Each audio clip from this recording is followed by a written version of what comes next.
Hello everyone, I'm Young.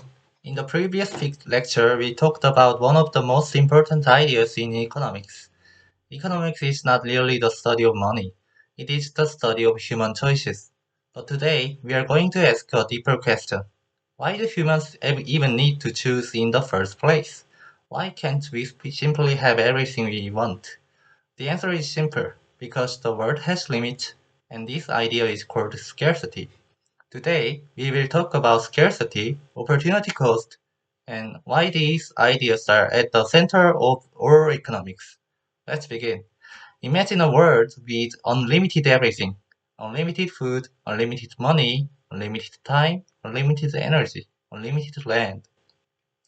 In that world, would economics even exist? Probably not, because economics only exists when resources are limited. If everyone could have everything they wanted forever, there would be no need to choose. But our real world is different. Time is limited, money is limited, energy is limited, natural resources are limited, and because of those limits, humans must constantly make decisions. This is scarcity. Scarcity means human wants are unlimited, but resources are limited. And this is the starting point of economics. Now, many people misunderstand scarcity. Scarcity does not necessarily mean something is rare. For example, time is not rare. Everyone has time. But time is still scarce. Why? Because we only have 24 hours in a day. If you spend 2 hours watching YouTube, you cannot use those same 2 hours for studying, exercising, sleeping, or working. Even attention itself is scarce. Every moment you focus on one thing, you ignore something else.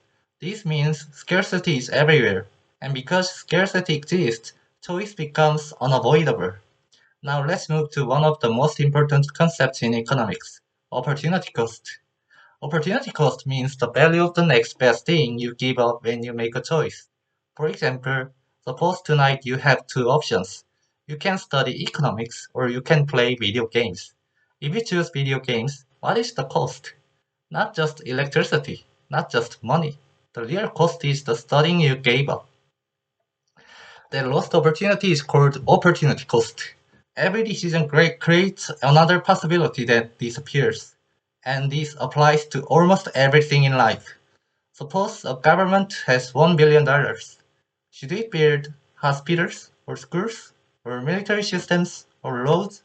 It cannot maximize everything at the same time. Choosing one thing means sacrificing another. Again, opportunity cost. Even countries must make trade-offs. Now let's think about your personal life. Many people say, I want success, I want perfect health, I want lots of money, I want free time, I want no stress. But reality is complicated.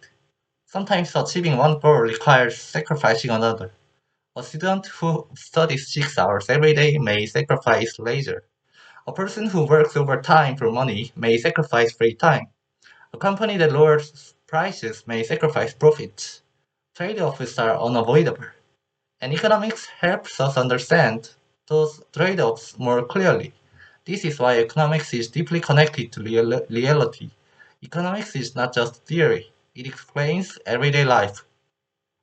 When you decide what to eat, when you decide how to spend your time, when you decide whether to save or spend money, when governments create policies, when businesses compete, scarcity and opportunity cost are always present. Now here is something important. Scarcity itself is not necessarily bad. In fact, scarcity is one reason humans develop, innovate, and improve society. Because resources are limited, humans try to become more efficient. We invent technology, we improve productivity, we create systems, we cooperate with others. Human civilization itself is partly a response to scarcity. If food were unlimited forever, agriculture might never have developed. If energy were unlimited, perhaps many technologies would not exist. Scarcity pushes humans to think, but scarcity also creates conflict. Countries compete for resources. People compete for jobs. Companies compete for customers. Sometimes words themselves are connected to scarce resources: oil, land, water, energy. Economics helps us understand these conflicts too. Now let's talk about one final idea. Many people believe that becoming rich means escaping scarcity. But even rich people face scarcity. Why? Because time remains limited. A billionaire still has only 24 hours in a day. No matter how much money someone has, they cannot do everything. This means scarcity is part of the human condition itself. And because scarcity always exists, choice will always matter. So let's summarize today's lecture. Scarcity means resources are limited, but human wants are unlimited. Because scarcity exists, humans must choose, and every choice creates opportunity cost. Whenever you choose one thing, you give up something else. This idea is everywhere, in personal life, in business, in government, in society. Economics begins with this simple reality. We cannot have everything we want, and because of that, every choice matters. Thank you for watching. If you enjoyed this lecture, please like and subscribe. And in the next video, we will talk about another major concept in economics: incentives. Why do humans change their behavior when rewards and punishments change? See you next time.